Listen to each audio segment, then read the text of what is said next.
September 22nd, 1998. A conference room in Manhattan.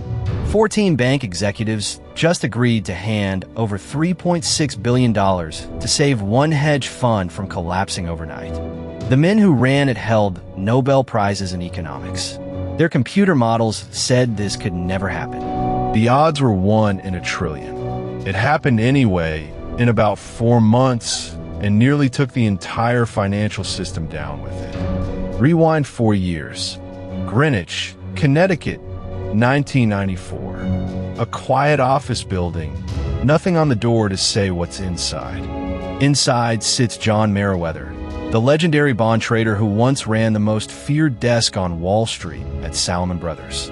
Beside him, Myron Scholes and Robert Merton, 2 names behind a formula that priced every option on every exchange on Earth. Within 2 years, both men would win the Nobel Prize in economics for the very model this fund was built on.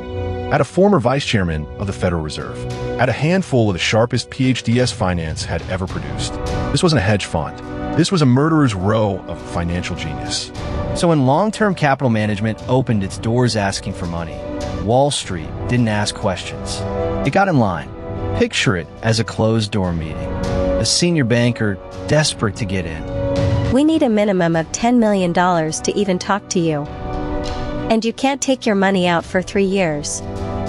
No questions asked. Fine. Where do I sign? By early 1994, the fund had raised $1.25 billion. At the time, the largest launch in hedge fund history. Picture a football stadium. Now, picture it filled entirely with $100 bills, stacked knee-deep across the field. That's roughly what $1.25 billion looks like in cash. And it worked spectacularly. In 1995, the fund returned 43%. In 1996, 41%. Put $1,000 in a normal savings account that year, and you'd earn maybe $50. Put it with LTCM, and you'd walk away with over $400. The average stock market that decade returned around 10 to 15% a year. LTCM was beating it 3 for times over, year after year. How? The fund claimed to have all but eliminated risk. Their models, built on decades of market data, calculated the odds of a catastrophic loss. According to their own math, a loss severe enough to wipe them out shouldn't happen more than once in every billion years. So how does a fund built by the 2 men who literally wrote the mathematics of financial risk end up staring down total collapse?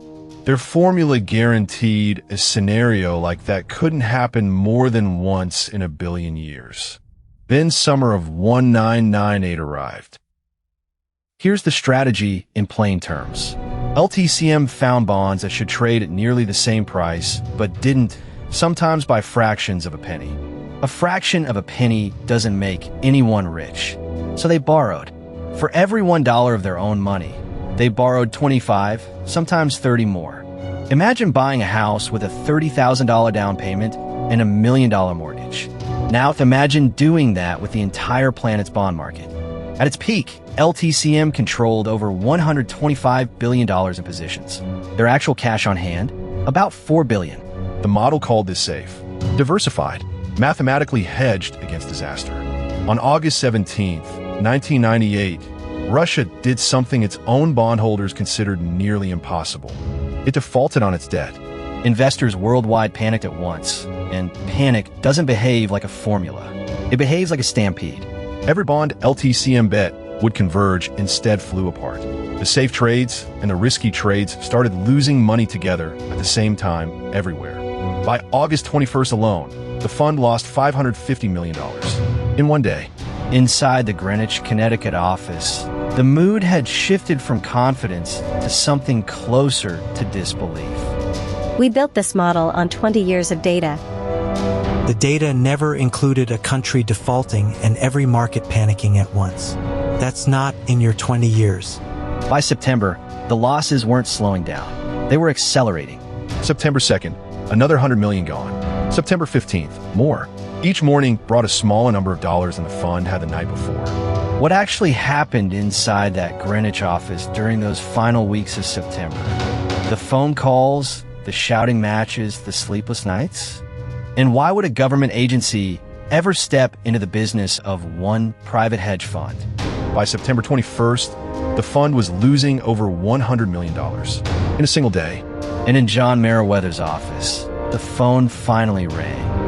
It was the Federal Reserve. Not the Fed itself, but a phone call that mattered just as much. The New York Fed wanted everyone in one room. Tonight, 14 bank executives filed into a conference room at the New York Federal Goldman Sachs. Merrill Lynch, J.P. Morgan, every giant of Wall Street, summoned by a regulator who had no legal authority to summon them. Why would the Fed care about one hedge fund's bad bet? Because LTCM's trades were tangled through nearly every major bank on the planet. If it defaulted, it wouldn't fail alone. It would drag its lenders down with it, one falling domino into the next. We are not bailing out a hedge fund. Then what exactly are we doing at midnight, in this room with our checkbooks open? We are protecting the market from itself. Nobody signs, everybody loses more. By dawn, the 14 banks agreed to inject $3.6 billion of their own money to take over the fund and unwind it slowly. Not a single dollar came from taxpayers. Directly, it was the only way to stop the bleeding without the government's fingerprints on it. When the wreckage was finally counted, long-term capital management had lost $4.6 billion in under 4 months. Picture a city of 200,000 people. Now imagine every single one of them handing over $23,000. Gone. That's the number.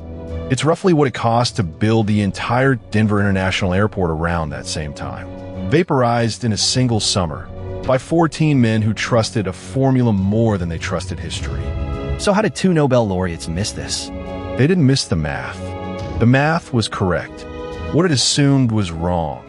That markets behave like dice, that the past predicts the future, that panic follows probability. Panic doesn't follow anything. It follows people. Their model treated Russia defaulting and Brazil wobbling and Asian currencies collapsing as separate events. In real life, fear doesn't stay in its lane. Every trader on Earth ran for the exit at once, and the model had never priced in a stampede.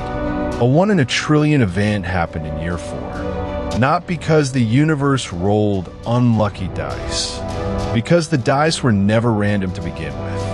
Myron Scholes once said risk models were like a seatbelt, reliable unless the entire road disappears at once. In 1998, the road disappeared. The genius of long-term capital management was never in question. Their arrogance was. They mistook a brilliant model for a guarantee, and Wall Street, dazzled by the Nobel Prizes, mistook it right along with them. 10 years later, different banks, different models, same arrogance, and the entire world would learn that lesson again. This time, nobody in that Manhattan room would be around to stop it.